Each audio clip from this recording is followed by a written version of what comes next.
Ay, insanlık tarihinde her zaman derin bir hayranlık ve ilgi uyandırmıştır. Döngüsel hareketleri, ışığı ve doğa üzerindeki etkileriyle insan yaşamına dokunan ay, mitolojiden dine, sanattan bilime kadar geniş bir yelpazede anlamlar ve inanışlarla çevrelenmiştir.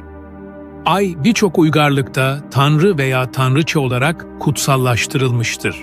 Sümerler, ay tanrısı Nanna'yı veya Sin, bereket, bilgelik ve zamanın düzenleyicisi olarak görmüşlerdir.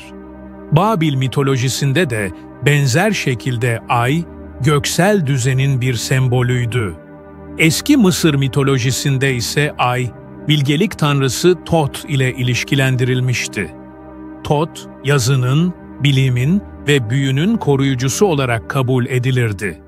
Yunan mitolojisinde ay, Artemis ile özdeşleştirilmiş ve doğa, avcılık ve kadınlık döngüleriyle bağdaştırılmıştır.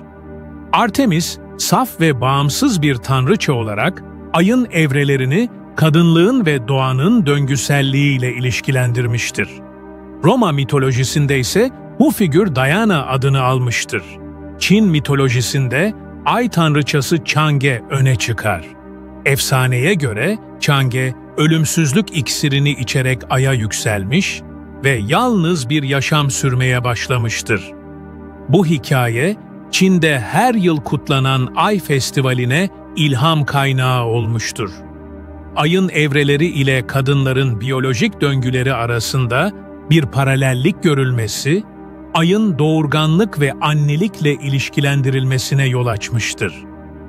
Eski Mısır'da Isis, ayın döngüsel hareketleriyle ilişkilendirilmiş ve annelik tanrıçası olarak kabul edilmiştir. Benzer şekilde eski Anadolu inanışlarında da ay, kadınların doğurganlık gücünü artıran bir sembol olarak görülmüştür. Türk mitolojisinde ay ana ve ay ata figürleri gökyüzü ve doğa olaylarıyla bağlantılıdır. Bu figürler ayın hem eril hem de dişil özelliklerini yansıtarak yaşamın döngüselliğini ve dengeyi sembolize eder. Ayın gelgitleri kontrol eden gücü, eski toplumlarda ayın doğa üzerinde mistik bir etkisi olduğu inancını doğurmuştur. Tarım toplumlarında ayın evreleri, ekim, dikim ve hasat zamanlamasında bir rehber olarak kullanılmıştır. Özellikle dolunay ve yeni ay dönemlerinin bereket getirdiğine inanılmıştır. Bu inanış, günümüzde bile bazı tarım geleneklerinde devam etmektedir. Ayın hayvanlar üzerindeki etkileri de dikkat çekmiştir.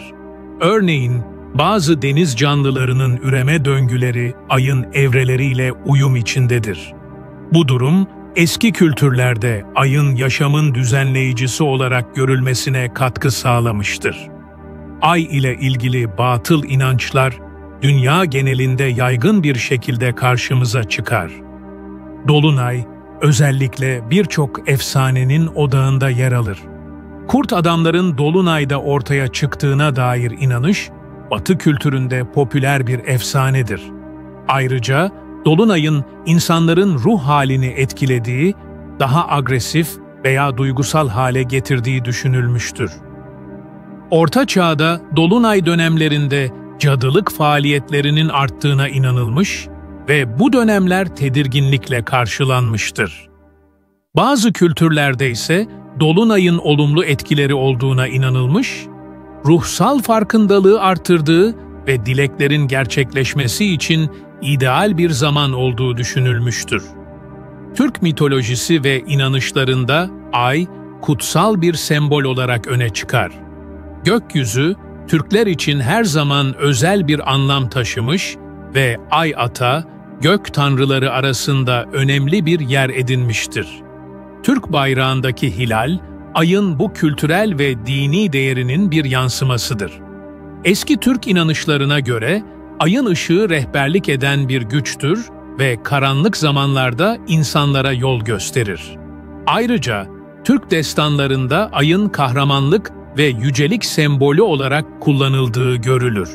Örneğin, Oğuz Kağan destanında Oğuz Kağan'ın eşlerinden biri, ayın ışığından doğmuş olarak tasvir edilir. Bu, ayın kutsallığını ve yaşamın kaynağı olarak görülmesini yansıtır. Modern çağda bile ayın mistik etkisi korunmuştur. Astrolojide ay, kişinin duygusal dünyasını, sezgilerini ve içsel ihtiyaçlarını temsil eder. Özellikle dolunay ve ay tutulmaları gibi gök olayları, dünyanın farklı yerlerinde özel ritüellerle kutlanır ve spiritüel anlamlar yüklenir. Ayın insan psikolojisi üzerindeki etkileri bilimsel olarak da araştırılmaya devam etmektedir. Örneğin, bazı araştırmalar, ayın evrelerinin insanların uyku düzeni, ruh hali ve davranışları üzerinde etkili olabileceğini öne sürmektedir. Ancak bu etkiler, bilim dünyasında hala tartışmalıdır. Ay, insanlık tarihinde hem bilimsel hem de manevi bir ilham kaynağı olmuştur. Döngüsel hareketleri, yaşamın geçici ve yenileyici doğasını hatırlatarak insanların umut, huzur ve bağlantı hislerini beslemiştir.